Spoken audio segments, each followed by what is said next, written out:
Amém? Sem mais delongas, queria agradecer a oportunidade de estar aqui.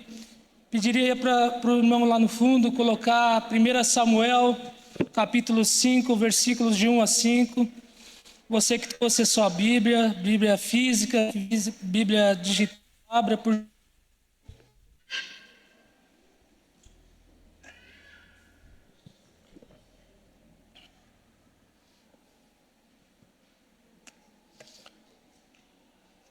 Nós estamos numa campanha que é destruindo fortalezas. Semana retrasada nós damos início a essa campanha com o pastor Elcio. Semana passada nosso irmão Jonathan falou sobre Baal, né? E o senhorio do nosso Senhor Jesus Cristo. E hoje nós vamos estar falando sobre Dagon. As crianças são do Senhor Jesus Cristo. Posso ouvir um glória a Deus? Aleluia! Meus irmãos, pode não parecer nem transparecer que eu estou alegre, mas subir aqui ao púlpito é um peso onde nós temos como responsabilidade, não somente a nossa, mas com vocês, de transmitir a palavra de Deus. Por isso, nesta noite, me ajude. Ore comigo, fale glória a Deus, aleluia. Eu fico mais feliz quando vocês estão compartilhando comigo. Amém? Todos acharam aí?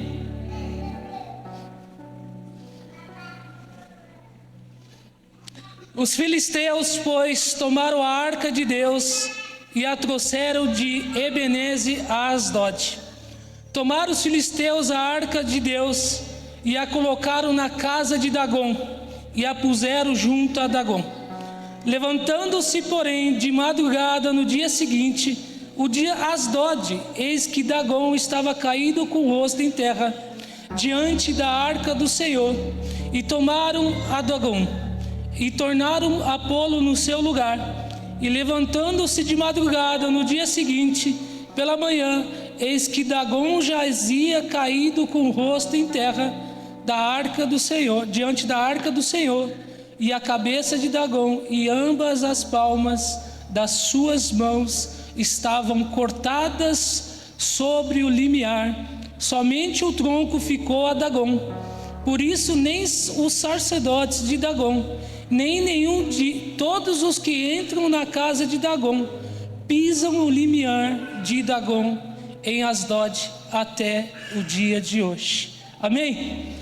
Esticam suas mãos para cá, orem por mim, por gentileza. Senhor, nosso Deus, nosso Pai, nós te agradecemos porque a Tua palavra é suficiente para derrubar toda fortaleza que se levanta contra as nossas famílias. Hoje nós pedimos que o Teu Espírito Santo fale conosco, ilumine a nossa mente e fortaleça o nosso coração. Nós declaramos que os nossos filhos e a próxima geração pertencem a Ti, Jesus. Que esta palavra nos desperte para sermos os arcos fortes que lançam as flechas ao Teu coração, em nome de Jesus. E a igreja diz: amém. Meus irmãos, a Bíblia vai nos mostrar que a história da humanidade é marcada por uma batalha constante. E essa batalha é o confronto entre o reino de Deus e o reino das trevas. Desde o jardim do Éden, quando a serpente tentou destruir o propósito de Deus no homem, e até hoje nós vemos que Satanás sempre procura um alvo, e esse alvo é a próxima geração. Então, em 1 Samuel 5, nós encontramos uma cena dramática e cheia de significado espiritual. Israel havia perdido a arca da aliança para os filisteus. A arca não era apenas um objeto sagrado, ela representava a presença, ela representava a aliança, a manifestação da glória de Deus. Os filisteus, ao capturá-la, colocaram diante de um Deus chamado Dagon. Na mentalidade daquele povo, isso significava que o Deus deles tinha vencido, né? E tinha derrotado o Deus de Israel. Mas o Deus que nós servimos não precisa de exército, nem de espada para lutar. A sua presença aqui é suficiente para derrubar todo ídolo. A sua presença é suficiente para derrubar todo principado e toda potestade. Aleluia! Então, na primeira manhã, Dagom ele estava prostrado diante da arca e eles os levantaram, mas no dia seguinte a humilhação ainda foi maior, né? Dagom ele estava caído novamente, mas agora ele estava sem a cabeça, estava sem as mãos. Amém? Ou seja, diante da presença de Deus, toda a autoridade, toda a força do inimigo são destronadas, são destruídas. E esse episódio não é apenas uma história antiga, ele é um sinal profético para os dias de hoje. Dagom ele vai representar as fortalezas espirituais que tentam se levantar contra as nossas famílias e sobretudo sobre as nossas crianças. Se o inimigo ele consegue aqui corromper uma geração desde cedo, ele não precisa se preocupar com o futuro, né? Porque ele já semeou destruição nas suas bases. Mas assim como Dagom não pôde resistir à aliança, à arca da aliança, as fortalezas de hoje também vão cair diante da presença de Deus. E é aqui que entra a ligação com o Novo Testamento. Quando os discípulos quiseram afastar as crianças, Jesus disse: deixai vir a mim os pequeninos, porque de tais é o reino de Deus. Enquanto o inimigo ele tenta roubar, destruir, marcar as crianças com rejeições, abusos e ideologias, Jesus nos chama para perto, para abençoá-las e dar-lhes identidade. Aleluia! E Lucas vai nos mostrar que Jesus crescia de uma forma equilibrada, em sabedoria, em estatura e graça diante de Deus e dos homens. E esse é o modelo de crescimento que nós precisamos resguardar para as nossas crianças e as próximas gerações. Portanto, hoje o Senhor nos chama não apenas para contar essa história, não apenas para narrar essa história de Dagom, mas para entender que há Dagons modernos tentando se levantar contra a nossa casa, contra os nossos filhos, contra a identidade da próxima geração. E a pergunta é: quem será o arco que lançará essas flechas para o alvo do coração de Deus? Quem será esse arco que lançará os seus filhos para o coração de Deus? Quantos pais nós temos aqui? Vocês não vão lançar? Levanta a mão, gente, quem quer lançar as flechas? Aleluia! Nós somos arco que levamos flechas, lançamos flechas para o coração de Deus. Em primeiro lugar, nós temos o confronto entre a presença de Deus e os ídolos. Quando nós voltamos lá para o versículo 3, nós conseguimos observar o simbolismo da queda de Dagom. E diz assim: levantando-se, porém, de madrugada, no dia seguinte, o dia Asdod, eis que Dagom estava caído com o rosto em terra, diante da arca do Senhor. E tomaram a Dagom e tornaram a pô-lo no seu lugar. Aqui nós observamos a primeira queda. Dagom ele estava prostrado diante da arca, e isso nos mostra um reconhecimento involuntário. Até os deuses falsos se dobram diante da presença do Senhor.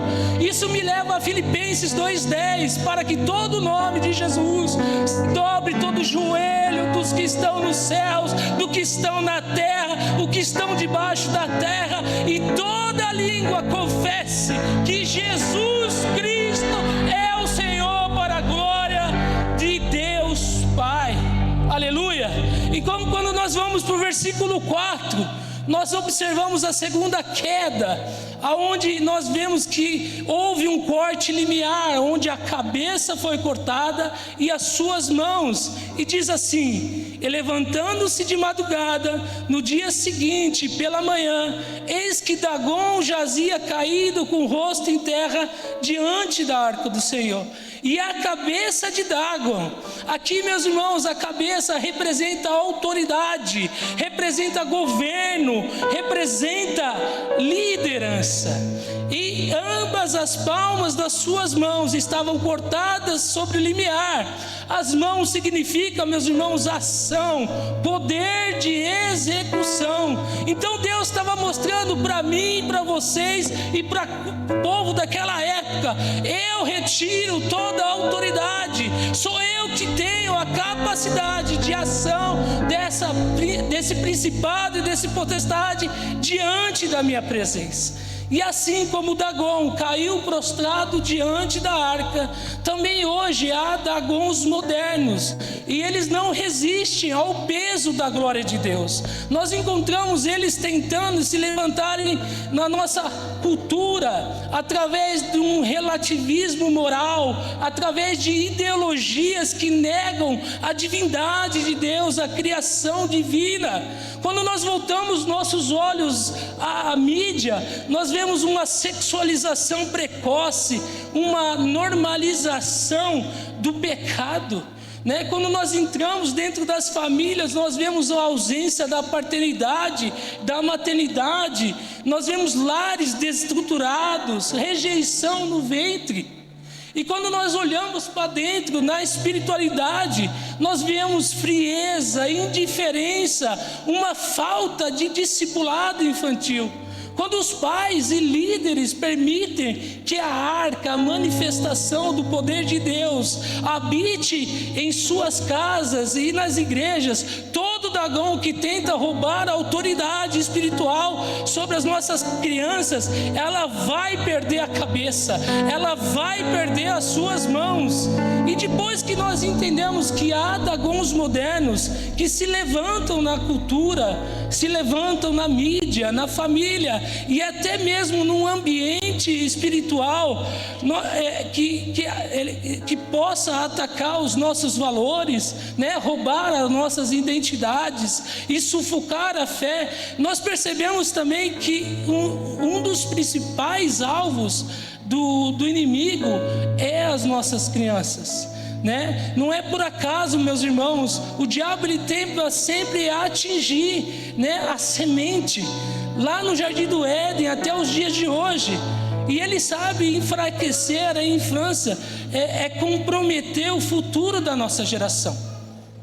Se em nossas casas e igrejas permanecerem na presença da arca, da glória de Deus, nenhum ídolo ele pode se manter de pé diante dela.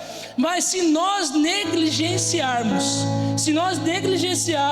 nós estaremos aqui abrindo uma brecha para que esses Dagons, né, exerçam influência sobre nós. E é nesse contexto que eu quero entrar com vocês, lá em Marcos 10, versículo 13 do 16, e ele vai ganhar aqui um peso ainda maior. Enquanto o mundo tenta afastar as crianças de Jesus, o próprio Senhor abre os braços e declara que o reino lhes pertence. Amém? Será que vocês podem colocar aqui para mim?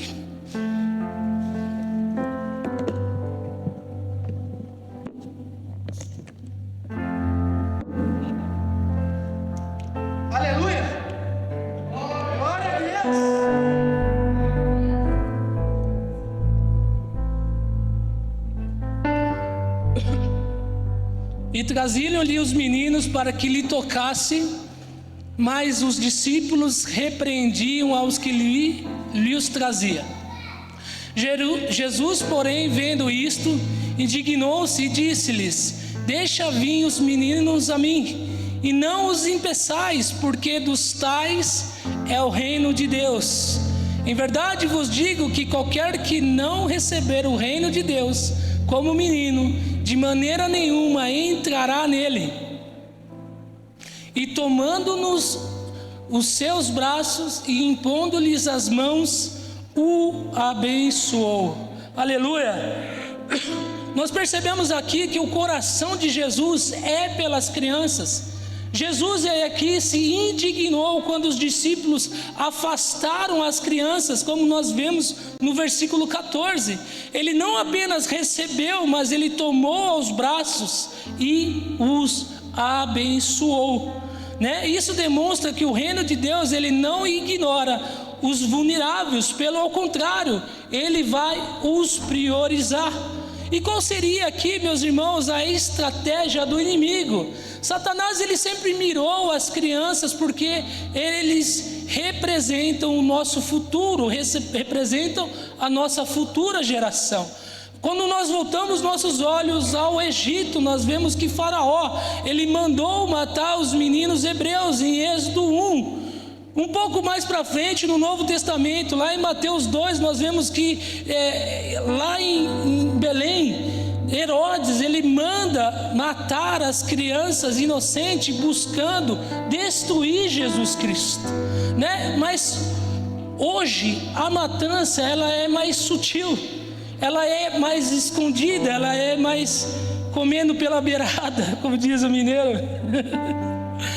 Né? Nós vemos aborto em massa, né? Perda de vida antes de nascer. Nós vemos ideologias que vão distorcer a identidade e o gênero das nossas crianças. Nós vemos crianças com traumas emocionais e abusos que roubam o seu futuro. Dicções digitais que aprisionam as nossas crianças desde cedo. Hoje nós vemos crianças que não podem ficar fora da tela do celular, que já começam a chorar. Se nós e a igreja não nos posicionarmos como discípulos corrigidos, nós estaremos repetindo o erro dos discípulos. Nós também iremos impedir que as crianças se aproximem de Jesus. Se o inimigo aqui, meus irmãos, tem uma estratégia contra as crianças, Deus também tem um plano perfeito para cada uma delas. Não existe neutralidade no Evangelho, não existe meio termo, não existe em cima do muro. Ou nós nos corrigimos como igreja e protegemos e direcionamos os nossos pequenininhos, ou nós entregamos ele ao sistema que vai os destruir. Em Marcos 10, Jesus indignou-se com os discípulos porque eles estavam afastando as crianças. Já em Lucas 2,52, nós vemos o projeto de Deus para um desenvolvimento infantil, que elas cresçam como Jesus cresceu. E Jesus cresceu em sabedoria, em estatura, ele cresceu em graça diante de Deus e diante dos homens.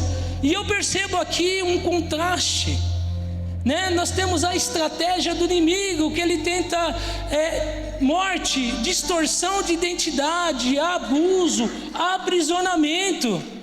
Mas os planos de Deus e o propósito de Deus é vida plena, identidade firmada em Cristo Jesus, santidade, liberdade. E a missão da igreja, portanto, é dupla: impedir que o inimigo ele roube os nossos pequeninos, e ao mesmo tempo nós temos a responsabilidade de um modelo de crescimento em Cristo Jesus. Só assim nós cumpriremos o nosso papel de discípulos corrigidos, que não se afastam, mas conduzem as nossas crianças ao coração do nosso Senhor Jesus Cristo. Aleluia! Então, como eu disse lá em Lucas 2,52, Jesus diz assim, Lucas diz assim: e crescia Jesus em sabedoria, em estatura, em graça para com Deus e os homens. As nossas crianças precisam crescer em sabedoria, em intelecto. A criança ela precisa de ensino, meus irmãos, mas de um ensino fundamentado na verdade de Deus. Lá em Provérbios 9:10 diz assim: o temor do Senhor é o princípio da sabedoria. Então a ausência da palavra ela vai gerar confusão, mas a presença da palavra vai gerar direção. Hoje é muitos pais que vão terceirizar a educação espiritual dos seus filhos aos professores de EBD. Nem isso às vezes fazem, nem mesmo os pais comparecem, né? Mas o lar é o primeiro púlpito e os pais são os primeiros pastores dos seus filhos. Os nossos filhos, eles precisam crescer em estatura, uma estatura física, o cuidado com o corpo espiritual. Crianças expostas a abusos, vícios ou negligência alimentar e médica têm suas estruturas comprometidas. E o inimigo, ele sabe, meus irmãos, que o corpo fragilizado se torna um corpo mais vulnerável espiritualmente. E a igreja e a família precisa garantir que esses ambientes se tornem ambientes saudáveis. As nossas crianças precisam crescer em graça diante de Deus e dos homens, em um ambiente espiritual e social. A criança, meus irmãos, precisa de um discipulado, de uma comunhão com Deus desde cedo. Samuel, ainda menino, ouvia a voz de Deus. A graça diante dos homens indica que habilidades sociais, aprender a viver em comunidade, respeitar os próximos, amar o nosso irmão e servir. Nós precisamos ensinar as nossas crianças. Hoje nós vemos crianças isoladas, sem diálogo, presas em telas de telemóvel, e isso é uma estratégia para cortar aqui habilidades sociais e espirituais. Amém? Se Jesus é o nosso modelo, então nós precisamos aqui cultivar um crescimento integral nas nossas crianças. Aonde, Lucas? Na mente, no corpo, no espírito, no relacionamento, meus irmãos. Se Jesus é o modelo de crescimento integral, em sabedoria, em estatura e graça, nós precisamos lembrar que esse processo, ele não vai acontecer num terreno neutro. O inimigo, ele tenta levantar fortalezas justamente nas áreas que nós mais necessitamos crescer. Confusão contra a sabedoria, enfermidade contra o corpo, isolamento contra a vida e a comunidade, incredulidade contra a fé. E por isso não basta, meus irmãos, apenas nutrir e ensinar. É necessário aqui também vigiar e proteger. A família, ela precisa ter um chamado de não só formar, mas também de guardar os pequenos do ataque espiritual. E é nesse ponto que nós avançamos aqui para o nosso último tema. Como que nós devemos combater as fortalezas que atacam as nossas crianças? Em primeiro lugar, meus irmãos, nós precisamos trazer a arca para dentro das nossas casas. Mas como nós fazemos isso? Nós fazemos isso em oração, em um culto doméstico com as nossas crianças, com música cristã, conversando com eles sobre fé. As nossas crianças precisam ser intencional no ensino bíblico. Não podemos esperar que elas venham aprender sozinhas. Nós precisamos aqui ensinar versículos para elas. Nós precisamos orar junto com elas. Nós precisamos conversar com elas sobre fé. Nós precisamos ser intencional com as nossas crianças. Nós também precisamos exercer a paternidade e a maternidade bíblica, né? Nós, como pais, precisamos assumir a posição como arcos que lançam a flecha. Em Samuel 127:3 diz assim: eis que os filhos são herança do Senhor, o fruto do ventre do seu galardão, como flechas na mão de um homem poderoso. Assim os filhos da mocidade, bem-aventurado o homem que enche deles a sua aljava. Não serão confundidos, mas falarão com os seus inimigos à porta. A igreja também precisa, meus irmãos, de um ambiente de refúgio, um ambiente de instrução para os nossos filhos.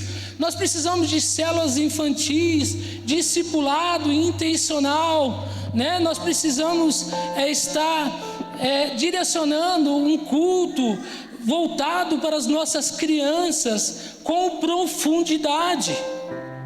E nós, por último, precisamos rejeitar essa passividade espiritual. Nós não podemos entrar numa cultura que vai ditar os nossos valores, mas nós precisamos confrontar o pecado com firmeza. Nós precisamos confrontar o pecado com amor, porque onde há a presença de Deus está, nenhum dragão se mantém de pé. Aleluia!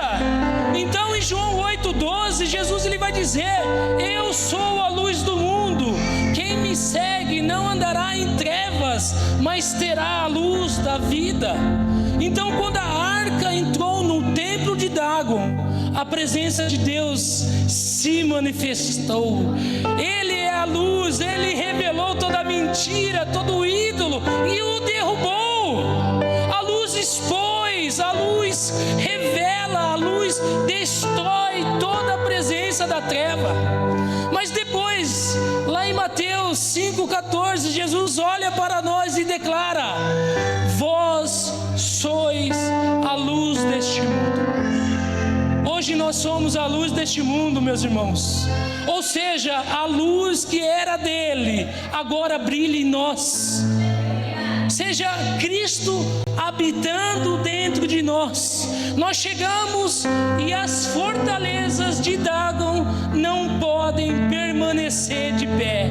A luz ilumina toda a treva. Assim como a presença de Deus derrubou Dagon, a luz de Cristo em você tem poder para derrubar fortalezas, expor mentiras, libertar gerações. Cristo é a luz que ilumina e nós somos os portadores dessa luz. Onde você entrar, meu irmão, a escuridão tem que se render.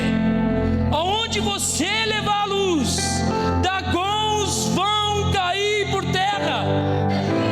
Amados, a cena do templo de Dagon não é apenas uma narrativa antiga. É uma mensagem que nós devemos viver hoje. O inimigo sempre tentará nos colocar os seus ídolos ao lado da presença de Deus na vida das nossas famílias.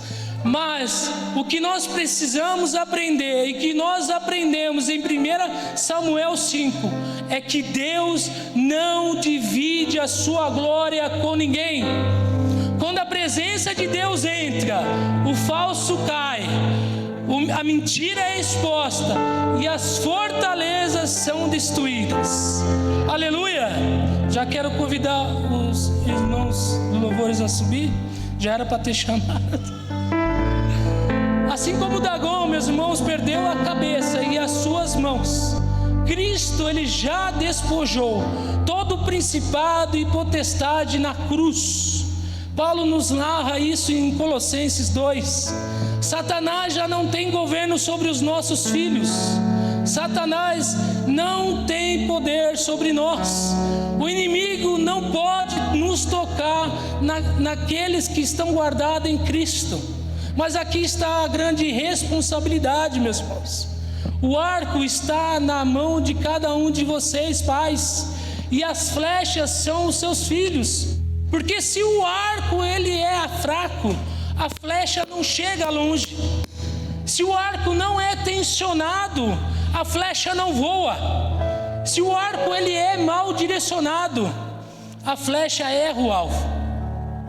Hoje o Senhor nos chama para erguer esse arco da palavra. O Senhor nos chama para nos erguermos esse arco da oração, da santidade, do ensino bíblico. Porque onde o arco vai, a flecha chega. Lembre-se, meus irmãos, Jesus em Marcos 10, ele tomou as crianças nos braços e os abençoou e declarou: de tais é o reino de Deus. E isso significa que as crianças não pertencem a esse mundo. As nossas crianças não pertencem a essa ideologia. Eles não pertencem ao inimigo, mas eles pertencem ao Senhor Jesus. Aleluia! Será que você... Todo dragão que tenta se levantar contra a sua casa vai cair diante da glória de Deus. Toda potestade tentou roubar a identidade dos seus filhos será envergonhada pela presença do Senhor. E toda fortaleza erguida contra a geração será destruída pelo poder da cruz. Aleluia! Vocês recebem essa palavra? Glória a Deus! Deus é bom. Eu agradeço a oportunidade em nome de Jesus. Amém?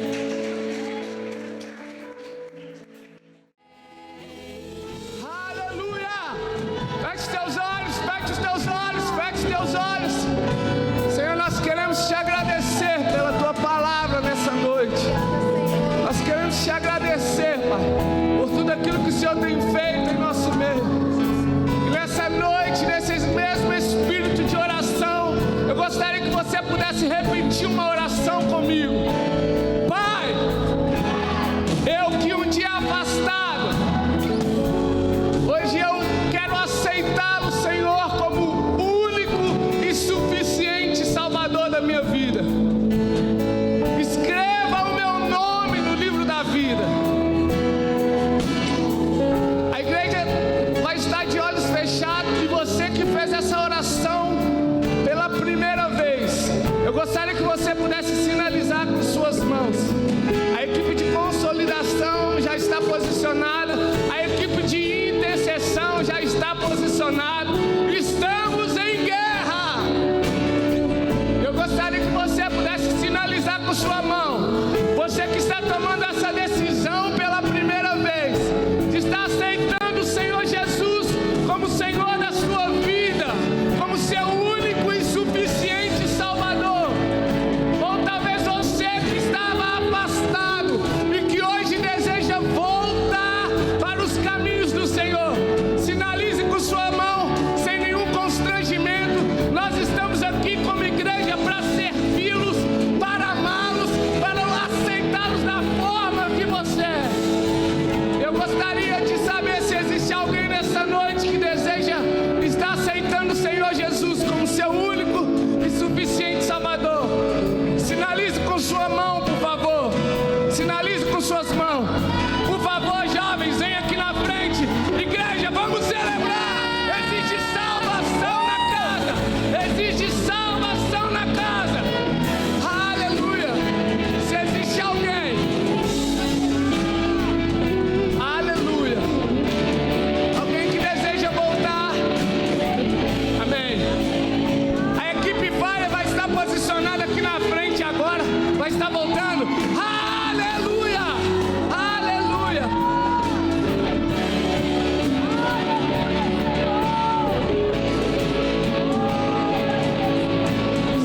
Um português nativo aceitando o Senhor como Senhor da sua vida.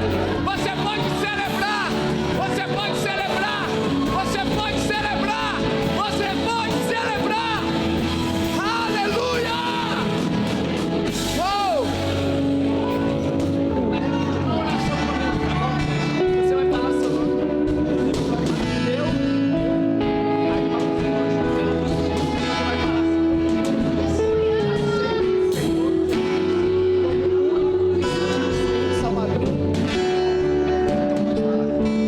Eu, Luís, aceito o Senhor Jesus como meu único e suficiente Salvador. Aleluia! Nós estamos em festa. Você está aceitando o Senhor como o Senhor da sua vida. E nessa noite, você está recebendo a família do Senhor. Eu gostaria que no 3, você pudesse virar. Eu vou contar até 3. Você vai virar para conhecer a sua nova família na fé. Amém? Estão preparados para correr? Vamos com as mãos assim, ó. Tchá, tchá, tchá, tchá, tchá, tchá, tchá, tchá, tchá, tchá, tchá, tchá, tchá. 1, 2, 3. Aleluia! Aleluia! E a bênção se derrame até 1000 gerações. Aleluia! A família e teus filhos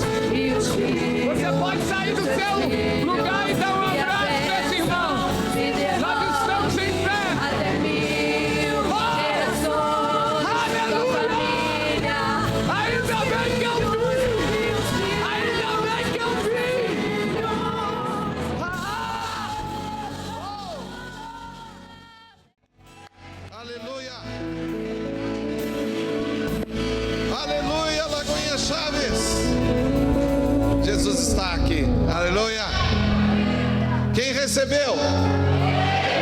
Quem crê que aquilo que Deus quer fazer em sua vida está acontecendo? Porque Ele é fiel e Ele continuará a fazer a obra dele, porque aquela obra que Ele começou em sua vida, Ele vai terminar, porque Ele é Deus. E não há nenhum desses deuses que nada são, na verdade nem são deuses, são apenas demônios que fingem ser deuses, mas eles já caíram em nome de Jesus, porque Jesus venceu todos os deuses dessa terra. E em nome de Jesus, as nossas crianças não serão engolidas por essas mentiras que o inferno nessa sociedade tem criado.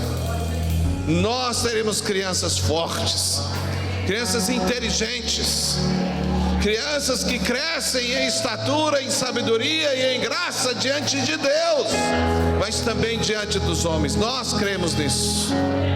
Receba essa palavra. Tenha uma sequência de semana na presença de Deus. No domingo nós estaremos aqui mais uma vez, mas nós temos outros eventos. A igreja tem vários eventos, várias oportunidades, mas temos de fato 2 cultos que nós precisamos de estar.